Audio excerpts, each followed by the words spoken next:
Putain, t'as filmé? Qu'est-ce que c'est? Putain de merde. Merde, l'onde de choc arrive bientôt.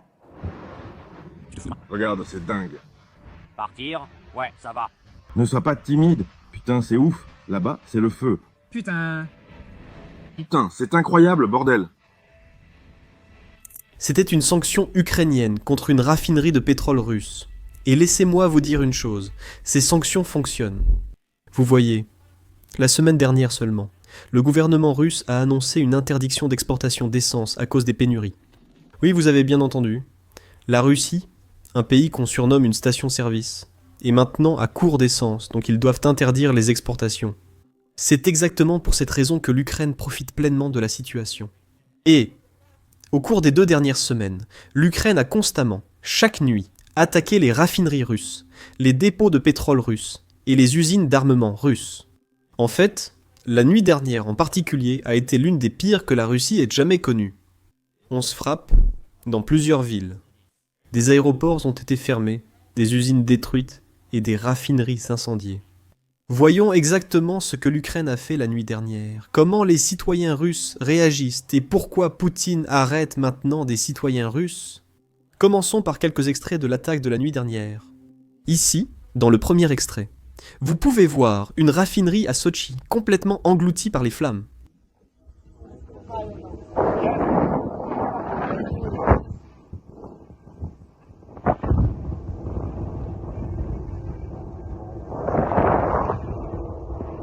Ce deuxième extrait est filmé sous un angle plus large et montre les véritables dégâts infligés à la raffinerie par un seul drone de 20 000 $. Des milliards de dollars d'infrastructures détruites. Je n'ose pas imaginer combien de pétrole a été détruit. Tout ça parce que la Russie n'a pas pu arrêter un drone de 20 000 $. Regardons ce deuxième extrait.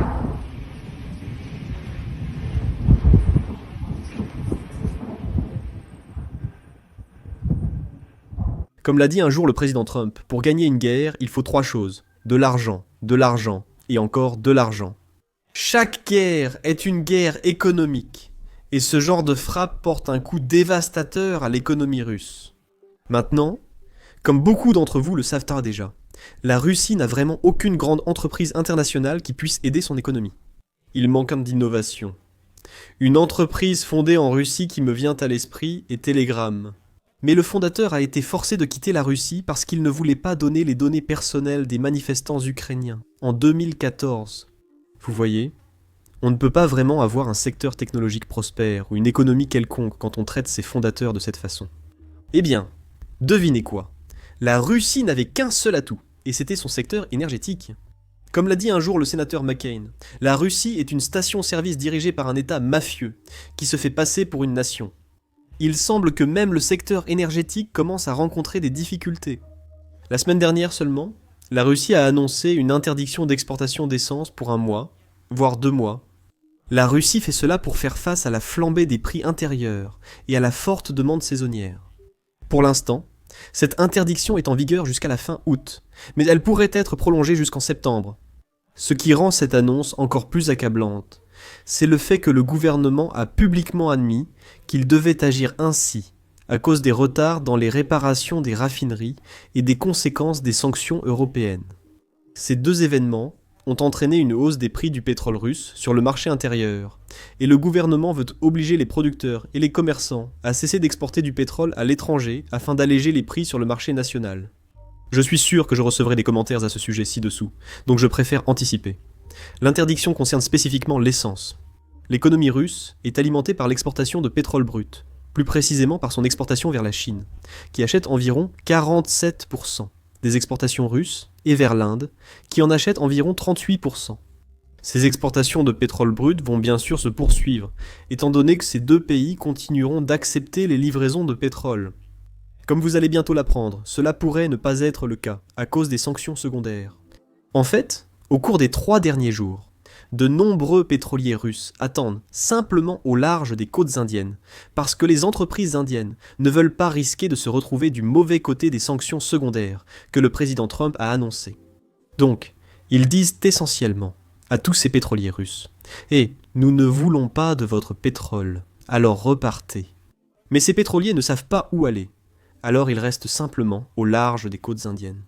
La Russie est également dans une impasse, car elle ne peut pas se permettre de cesser de vendre du pétrole. C'est ainsi qu'ils financent cette guerre. Ils n'ont pas de grandes entreprises internationales qu'ils peuvent taxer. Et c'est un problème parce que sans argent, Poutine ne peut pas continuer la guerre. Et c'est pourquoi ces sanctions secondaires pourraient en fait être plus efficaces que toutes les 18 000 sanctions que nous avons imposées à la Russie. Et en parlant de sanctions, revenons aux sanctions que l'Ukraine impose aux raffineries et aux usines russes. Petite histoire intéressante qui s'est produite la nuit dernière en Russie. Des influenceurs TikTok russes se sont rendus sur le site de l'attaque, à la raffinerie que l'Ukraine a fait exploser, et ils ont commencé à faire un TikTok devant l'incendie de la raffinerie. Avant de passer au clip, n'oubliez pas de cliquer sur j'aime et s'abonner ci-dessous, cela nous aide énormément avec l'algorithme. Parce que, comme vous allez le voir, ces TikTokers ont rapidement été censurés et arrêtés en Russie à cause de leur TikTok. Regardons le clip.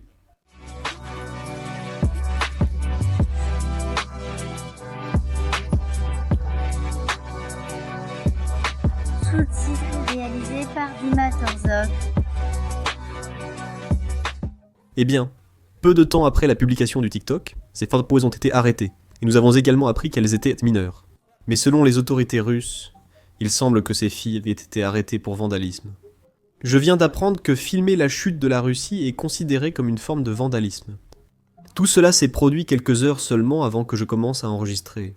Donc, à l'heure actuelle, aucune accusation officielle n'a été rendue publique contre les filles. Mais cet incident nous montre le contrôle strict de la Russie sur les médias et la liberté d'expression.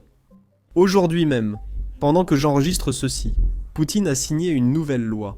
Que fait cette loi ? Eh bien, elle criminalise la recherche d'informations que Poutine considère comme extrémistes. L'un des exemples, c'est si vous faites des recherches sur Navalny, l'ancien chef de l'opposition politique russe, qui a été arrêté par Poutine, puis assassiné dans une prison russe. Si vous cherchez simplement son nom en Russie, vous recevez une amende de 5000 roubles. Je ne peux pas imaginer être sanctionné simplement pour avoir cherché quelque chose. Ce genre de censure ou de surveillance me fait peur rien qu'en en lisant. En Russie, tu ne cherches pas sur Internet, c'est Internet qui te cherche. Bref, pour revenir aux frappes ukrainiennes, l'Ukraine n'a pas seulement visé la raffinerie de pétrole. Ils ont également visé un aérodrome que la Russie utilisait pour attaquer l'Ukraine. C'était sans aucun doute une excellente nouvelle pour les civils ukrainiens innocents. Et voici le rapport à ce sujet. Le terrain d'aviation des drones Shahed à Primoskopsk, en Russie, et une usine militaire à Penza, en Russie, ont été attaqués par des drones la nuit dernière, ainsi que d'autres installations militaires russes. L'aérodrome, utilisé pour stocker et lancer des drones d'attaque contre les villes ukrainiennes, a été touché. Un important incendie s'est déclaré près de l'aérodrome suite à la frappe, comme le montre la photo à l'écran. Cela ressemble à un champignon atomique, moins grand qu'une bombe nucléaire, mais tout de même effrayant.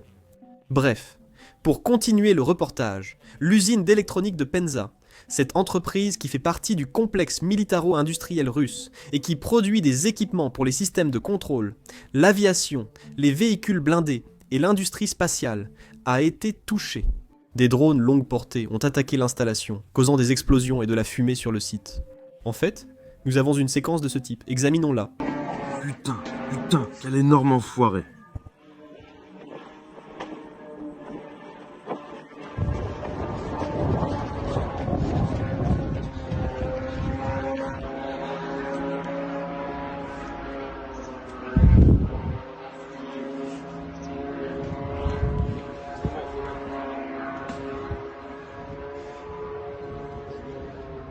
Bien sûr, vous allez le poser.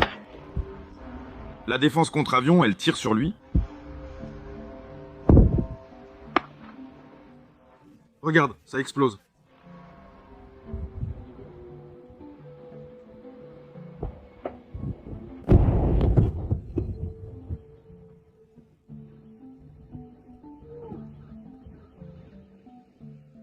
Toutes ces frappes et les sanctions secondaires que le président Trump menace d'imposer contre la Russie, contre les pays qui soutiennent la Russie, ont un impact significatif sur les finances russes. Finalement, la Russie utilise cet argent pour produire de l'équipement, des armes et rémunérer ses soldats. Si nous continuons à exercer une pression sur l'approvisionnement en argent de la Russie, nous verrons des bénéfices tangibles pour l'Ukraine sur les lignes de front. L'ambassadrice des États-Unis auprès de l'OTAN explique justement ce point. Écoutons son intervention.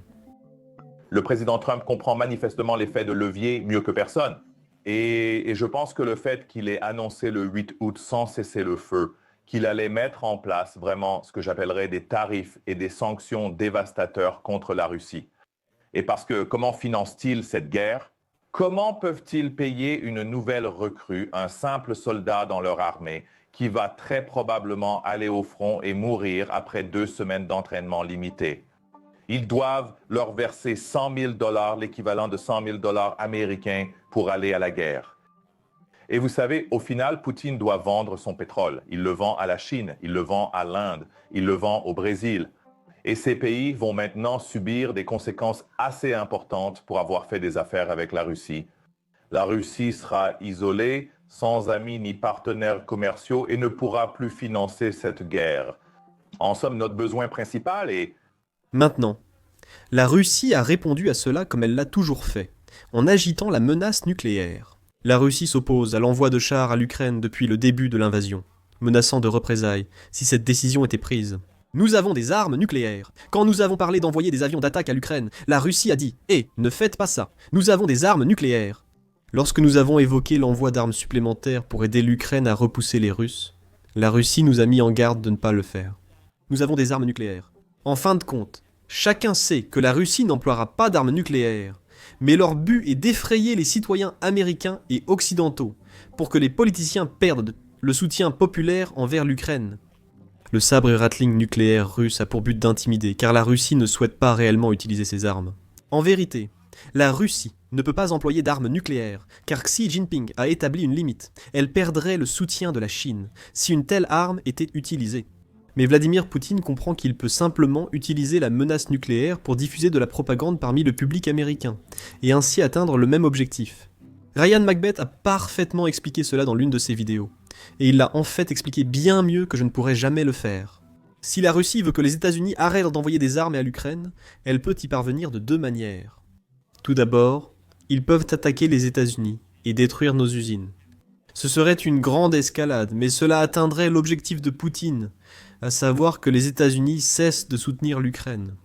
La deuxième façon dont ils peuvent agir est de répandre de la propagande et des mensonges dans les médias américains, en affirmant que si les États-Unis continuent de soutenir l'Ukraine, cela signifierait une guerre entre les États-Unis et la Russie. À cause de cela, à cause de cette campagne de désinformation, le soutien envers les politiciens américains va diminuer et les politiciens seront forcés d'arrêter de soutenir l'Ukraine. Donc la Russie atteint le même objectif sans avoir à frapper les États-Unis. Et c'est pour cela que la Russie a investi autant dans sa campagne de fausse propagande, surtout sur les plateformes de réseaux sociaux américaines. Cette fois, le président Trump a tracé une ligne rouge, affirmant que les États-Unis n'accepteront pas les discussions sur le nucléaire. Les discussions sur le nucléaire ne sont pas quelque chose que les États-Unis vont simplement laisser passer. Parce qu'au final, il n'y a pas que la Russie qui possède des armes nucléaires. Les États-Unis en ont aussi. Personne ne souhaite utiliser l'arme nucléaire. Mais il s'agit surtout d'empêcher la Russie de tenir un discours nucléaire fou et d'effrayer les Américains. Le président Trump l'explique ici. L'ancien président de la Russie, qui est maintenant à la tête de l'un des conseils les plus importants, Medvedev, a dit certaines choses très graves en parlant du nucléaire. Et quand vous mentionnez le mot nucléaire, je dis, vous savez, mes yeux s'écarquillent et je dis, nous ferions mieux d'être prudents parce que c'est la menace ultime. Il n'aurait pas dû dire ça comme il l'a déjà fait par le passé. Il a la langue bien pendue. Et donc, nous voulons toujours être prêts.